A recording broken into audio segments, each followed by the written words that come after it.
Yo, what's up sa inyo mga idol? Ako nga pala si Jello at tara, samahan nyo kong review ang Anthony Edwards 1. You got this! And we are back again mga idol. As what I've promised with you guys, mag-a-upload na ulit tayo dito sa ating YouTube channel. Medyo mas matagal nga lang yung upload ko dito dahil nga hinihimay ko maigi yung detalye ng sapatos mula sa design hanggang sa functionality. Kaya naman wag na natin patagalin mga idol. Tara, simulan na natin ang performance review na ito. Nga pala mga idol, kung bago lang kayo dito sa channel ko, ako nga pala si Jello or kilala as Oleg sa TikTok. Gumagawa ako ng performance review para makatulong tayo sa mga tropa nating naghahanap ng sapatos na papasok sa playstyle nila. Kaya kung mahilig ka sa sapatos at mag-basketball, subscribe na!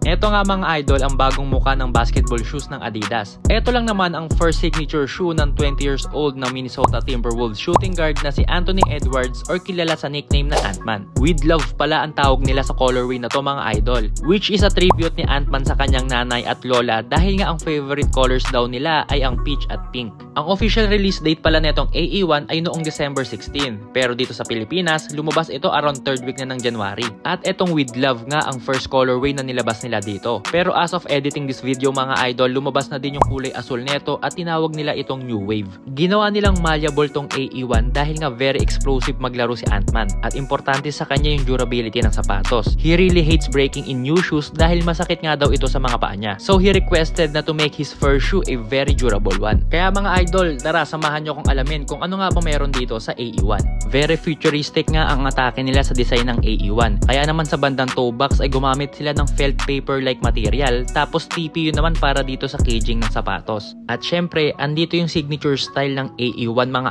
idol at eto nga yung precision molded TPU with parametric pattern or yung hexacomb design. Samantalang naka-textile naman yung upper netong sapatos. Ganon din ang makikita natin sa medial side ng sapatos mga idol.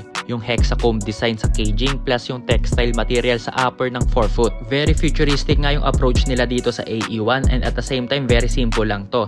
Bukod sa pattern sa caging, wala ng extra design na nagpa-pop out sa sapatos na to. At dito nga sa heel area mga idol, makikita natin yung carbon na heel counter. Although hindi ko talaga sure kung carbon ba talaga to, pero naglagay din sila ng Adidas logo with pink color na nagbibigay extra aesthetic look para nga dito sa AE1. Para naman dito sa outsole, premium quality rubber ang ginamit nila with this V-line pattern that goes from heel to forefoot. Mapapansin nyo din mga idol na meron tong pink plastic-like material that goes around the outsole. Ito naman yung shank plate system ng AE1.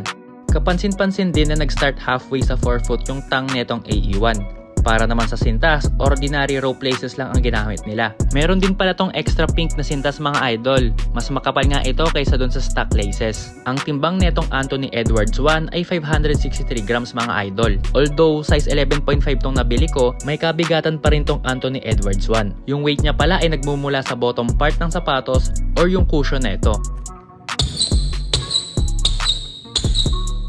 Traction 4 out of 5.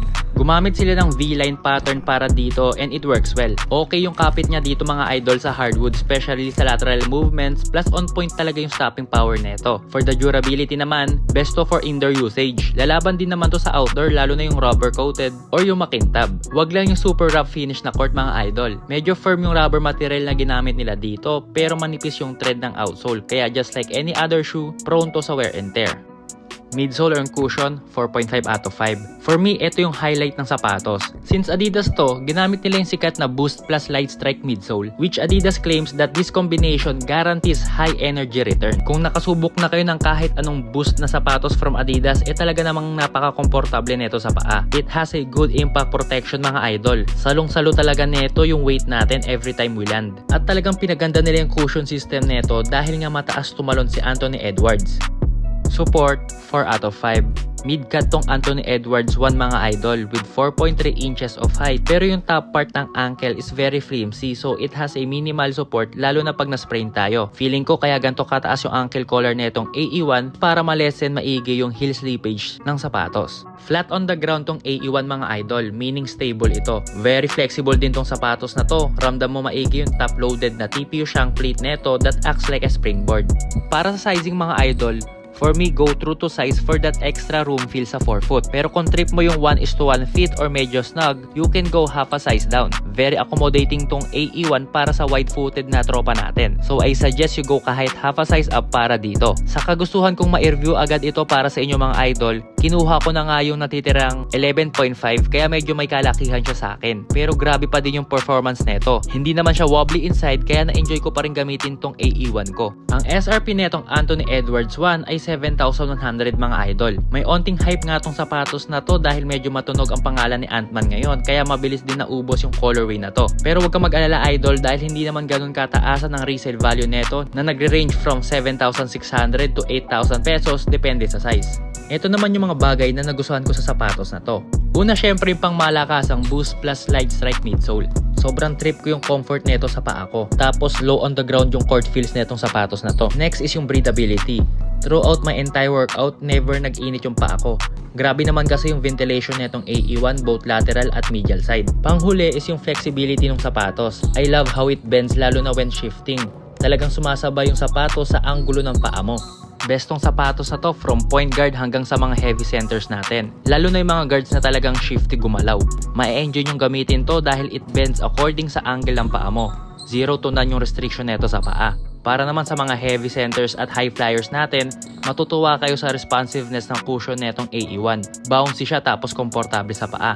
At syempre, panalo din to para sa mga tropa nating pawisin yung paa kasi tulad nga sinabi ko kanina, maganda yung ventilation netong AE1. Maganda yung airflow nito, mababawasan yung pagpapawis ng paa mo. Bago ko nga pala ibigay yung final verdict ko sa sapatos na to, mga idol baka naman pwede nyong i-share tong content natin. Tapos pa-follow na rin sa aking TikTok account. This will help our channel grow at kahit paano ay magkaroon tayo ng maliit na income para mayroon din akong pambili ng sapatos na pwede nating i-review. Maraming salamat agad sa inyo mga idol. Overall, an elite performance ang hatid sa atin ng first signature shoe ni Anthony Edwards. This shoe has a lot of potential mga idol. From its futuristic design na talaga namang eye-catching plus the performance nitong sapatos, worth it talaga yung ibabayad mo dito na 7,100.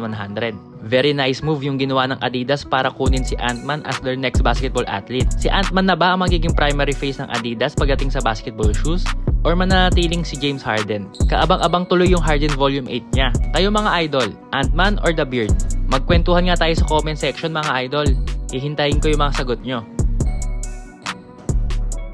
At ayun na nga mga idol, isa na namang mabilisang performance review ang ating natapos para sa Anthony Edwards 1. Anong sapatos kaya ang isusunod natin? You got this!